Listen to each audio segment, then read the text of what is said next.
नमस्कार, मी सिद्धेश शिगवण न्यूज अनकटमध्ये तुम्हा सर्वांचं स्वागत करतोय। पाहूया टॉप 10 घडामोडी। पुण्यामध्ये रात्रभर सुरू असलेल्या पावसामुळे अनेक ठिकाणी घरांमध्ये आणि वस्त्यांमध्ये पाणी शिरल्याच्या अनेक घटना समोर आल्या। त्यामुळे सध्या सर्वत्र हाहाकार माजल्याचं पाहायला मिळतं। याच पार्श्वभूमीवरती पुण्यामधील नागरिकांनी काळजी घ्यावी, घाबरण्याचं कारण नाही असं सांगत वेळ पडल्यास हेलिकॉप्टरच्या मदतीने पावसामध्ये अडकलेल्या नागरिकांना एअरलिफ्ट करू अशी ग्वाही राज्याचे मुख्यमंत्री एकनाथ शिंदे यांनी दिली आहे। पुण्यामध्ये रात्रभर तुफान पाऊस सुरू आहे। या पावसामुळे सगळीकडे पाणीच पाणी झालंय। अनेक ठिकाणी रस्त्यांना नद्यांचं स्वरूप आलेलं आहे, तर काही भागामध्ये जनजीवन देखील विस्कळीत झाल्याचं पाहायला मिळतं। या मुसळधार पावसामुळे सिंहगड रस्ता पाण्याखाली गेला असून 5 सोसायटीमध्ये देखील पाणी घुसलं आहे। तर पुणे महापालिकेसमोरील टिळक पूल, भिडे पूल वाहतुकीसाठी बंद करण्यात आला असून कात्रज तलाव देखील ओव्हरफ्लो झालाय। दरम्यान मुसळधार पावसामुळे खडकवासला धरणामधून सोडण्यात येणाऱ्या पाण्याचा विसर्ग देखील आता वाढवण्यात आला आहे।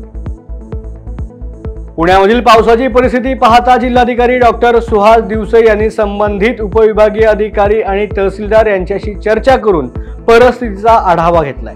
त्यांनी जिल्ह्यामधील आपत्ती व्यवस्थापन यंत्रणा तसेच मदत आणि बचाव पथकांना सज्ज राहण्याचे आदेश दिले आहेत। पुणे महानगरपालिका प्रशासनाने नदीकाठच्या भागामध्ये आवश्यक दक्षतेचे उपाय करण्याच्या सूचनाही त्यांनी केलेल्या आहेत। पुढील 48 तासात धोकादायक पर्यटन स्थळांवरती पर्यटकांना बंदी करावी, धोकादायक ओढे, नाले, पुलावरील वाहतूक बंद ठेवावी अशा सूचना देखील डॉक्टर दिवसे यांनी दिल्या आहेत। खबरदारीचा उपाय म्हणून सर्व ठिकाणी ज्या ठिकाणी पाणी शिरण्याची शक्यता आहे, जिथं पूल पाण्याखाली जाण्याची शक्यता आहे, त्या ठिकाणी महानगरपालिकेचे आणि आपत्ती व्यवस्थापनाचे अधिकारी आणि कर्मचारी तैनात आहेत। पोलीस प्रशासनाला देखील सतर्क राहण्याच्या सूचना दिलेल्या आहेत। पुणे आणि पिंपरी चिंचवड परिसरामध्ये पावसाच्या पाण्यामुळं आपण ट्रॅफिकमध्ये सुद्धा अडचणी येऊ शकतात। त्यामुळं शक्य असेल तरच आपण घराबाहेर पडा। खबरदारीच्या सर्व उपाययोजना नागरिकांनी घ्याव्यात असं मी आपल्याला आवाहन करतो। आम्ही आपल्याला रेग्युलर अपडेट देत राहू। येत्या 24 तास पुणे शहर, पिंपरी चिंचवड आणि घाटमाथ्यावरील सर्वच तालुक्यांना रेड अलर्ट आपण दिलेला आहे आणि त्यामुळे तेथील सर्व नागरिकांनी आवश्यक ती उपाययोजना किंवा खबरदारी घ्यावी आणि सावध राहावं अशी मी सर्वांना विनंती करतो। धन्यवाद। गेल्या काही दिवसांपासून मुंबईमध्ये सुरू असलेल्या पावसाचा जोर आणखीनच वाढलाय। गुरुवारी पहाटेपासूनच मुंबई शहर आणि उपनगर परिसरामध्ये तुफान पाऊस पडतोय। गेल्या काही तासांपासून मुंबईमध्ये बरसत असलेल्या पावसाचा जोर खूप वाढल्याचं पाहायला मिळतंय। त्यामुळे रस्त्यावरती पाणीच पाणी झाल्याचं पाहायला मिळतंय। गुरुवारीच मुसळधार पाऊस होईल असा इशारा हवामान खात्याने दिला होता आणि त्यानुसारच पहाटेपासून मुंबईमध्ये पावसाचा जोर असल्याचं आता पाहायला मिळालं। पंचगंगा नदीने धोक्याची पातळी गाठली, त्यामुळे कोल्हापूर शहरासह परिसर महापुराच्या उंबरठ्यावरती आहे। राजाराम बंधाऱ्यावरील पंचगंगेची पातळी 48 फुटांवरती गेले। राधानगरी धरणाचे स्वयंचलित दरवाजे देखील आता उघडल्याचं पाहायला मिळते। राधानगरी धरण 99% भरलेलं आहे, त्यामुळे आता राधानगरी धरणाचे 3 दरवाजे उघडण्यात आले। त्यामुळे आता धरणाकाठच्या गावांनी सतर्क राहण्याच्या सूचना देखील जिल्हा प्रशासनाने दिलेल्या आहेत। कोल्हापूरमधील कळंबा तलाव यंदाच्या पावसाळ्यामध्ये पहिल्यांदाच ओव्हरफ्लो झाल्यामुळे पाणी ओसंडून वाहतंय। कोल्हापूर जिल्ह्यामध्ये पावसाचा जोर कायम असून जिल्ह्यामधील नद्या दुथडी भरून वाहत आहेत, तर अनेक लहान मोठे तलाव पूर्ण क्षमतेने भरल्याचं पाहायला मिळतंय। प्रत्येक पावसाळ्यामध्ये कोल्हापूरपर कळंबा तलाव ओव्हरफ्लो होण्याची आणि त्याच पाण्यामध्ये चिंब भिजण्याची वाट पाहत असतात। त्यांच्यासाठी ही आनंदाची बातमी असल्याचं पाहायला मिळतं। मराठा आरक्षण आंदोलक मनोज जरांगे पाटील यांनी उपमुख्यमंत्री देवेंद्र फडणवीस यांच्यावरती टीका केली होती। फडणवीस यांचा मला तुरुंगात टाकण्याचा आणि मला ठार मारण्याचा कट होता असा खळबळजनक आरोप त्यांनी केला होता। मनोज जरांगे पाटील यांच्या या टीकेवरती भाजप नेते परियंत फुके यांनी प्रत्युत्तर दिले। मनोज जरांगे पाटील यांचं डोकं फिरलं असल्याची टीका परियंत फुके यांनी केली। परियंत फुके यांनी गोंदियामध्ये पत्रकारांशी संवाद साधताना मनोज जरांगे यांच्यावरती टीका केली। बघा, जरांगे पाटलांचं डोकं फिरलेलं आहे आणि जरांगे पाटील कोणाची सुपारी वाजवत आहे हे सगळ्यांना माहिती आहे। मी याच्या आधी बोललेलो आहे की हे जरांगे पाटील नाही बोलत आहे, त्यांना जे सुपारी दिली आहे ते लोक त्यांच्याकडनं त्याच्या तोंडातून ते वधवून घेत आहे। आणि म्हणून मला असं वाटतं जरांगे पाटलांनी आता स्वतःवर संयम ठेवावा आणि मराठा समाजाला जे आरक्षण दिलं माननीय देवेंद्रजी फडणवीसांनी त्याचं स्वागत करावं। शेतकऱ्यांना किमान हमी भावासाठी कायदेशीर हमी मिळावी यासाठी इंडिया आघाडी केंद्र सरकारवरती दबाव आणणार असल्याचं लोकसभेमधील विरोधी पक्षनेते राहुल गांधी यांनी सांगितलंय।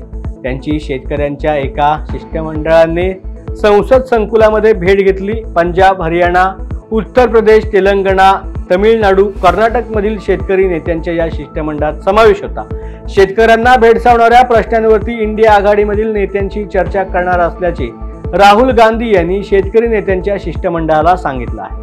गांधी जी से मिलने आए थे तो उन्होंने पूरी तरह हमारी बात सुनी है। जो एमएसपी लीगल गारंटी कानून जो हम बनाना चाहते हैं उसके ऊपर लंबी चर्चा हुई है।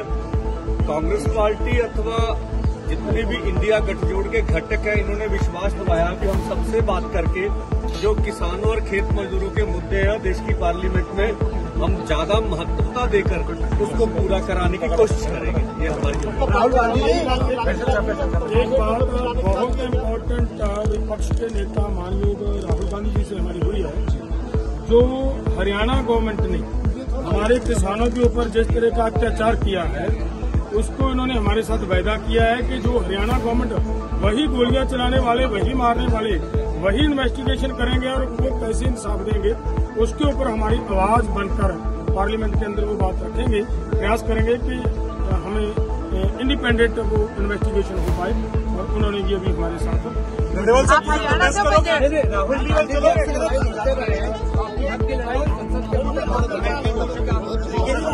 बोल रहे हैं मैनिफेस्टो में एमएसपी में लीगल गारंटी लिखा है।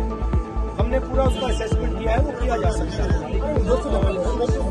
अभी मीटिंग की हमने, मीटिंग में हमने ये डिसाइड किया जो इंडिया गठबंधन के बाकी लीडर्स हैं उनसे हम ये डिस्कशन करेंगे और फिर सरकार पर दबाव डालने की कोशिश करेंगे कि legal guarantee, MSP legal guarantee Hindustan के किसानों को वो चर्चा चल रही है, वो उसके बारे में हम इंटरनली डिस्कस करके। धन्यवाद। अटल सेतूवरून एका 38 वर्षीय तरुणाने पाण्यामध्ये उडी घेत आत्महत्या करण्याचा प्रयत्न केला। मिळालेल्या माहितीनुसार कस्तुरी श्रीनिवास असं उडी घेतलेल्या व्यक्तीचं नाव आहे। त्याने आयुष्य संपवण्याचा निर्णय का घेतला याबाबत कोणतीही माहिती मिळू शकली नाही। व्यक्तीने आत्महत्या केल्याची माहिती मिळताच तेथे रेस्क्यू टीम दाखल झाली। अशा प्रकारची घटना दुसऱ्यांदा समोर आल्यामुळे खळबळ उडाली आहे। या घटनेनंतर न्हावाशेवा पोलीस ठाण्यामध्ये गुन्हा दाखल करण्यात आला असून पोलीस पुढील तपास करत आहेत। लोणावळा परिसरामधील मागील 48 तासांपासून सुरू असलेल्या मुसळधार पावसामुळे सर्वत्र पाणी साचलंय। सहारा पूल, भुशी धरण, लायन्स पॉइंट या परिसरामध्ये पावसाचा अक्षरशः कहर पाहायला मिळतोय। सर्व धबधबे मोठ्या प्रमाणात प्रवाहित होऊन वाहत आहेत। या ठिकाणी कोणत्याही प्रकारची जीवितहानी व धोका निर्माण होऊ नये याकरता सुरक्षेच्या कारणास्तव या सर्व परिसरामध्ये पर्यटकांना जाण्यासाठी बंदी घालण्यात आली। तसेच मावळ प्रांत अधिकाऱ्यांनी 25 जुलै ते 29 जुलै दरम्यान मावळ आणि मुळशी तालुक्यामधील सर्व पर्यटन स्थळे सुरक्षेच्या कारणास्तव बंद ठेवण्याबाबतचे आदेश देखील दिले आहेत। वेळ झाले टॉप 10 मध्ये आता इथेच थांबायची। पुन्हा भेटू नवीन बातमीपत्रात। धन्यवाद।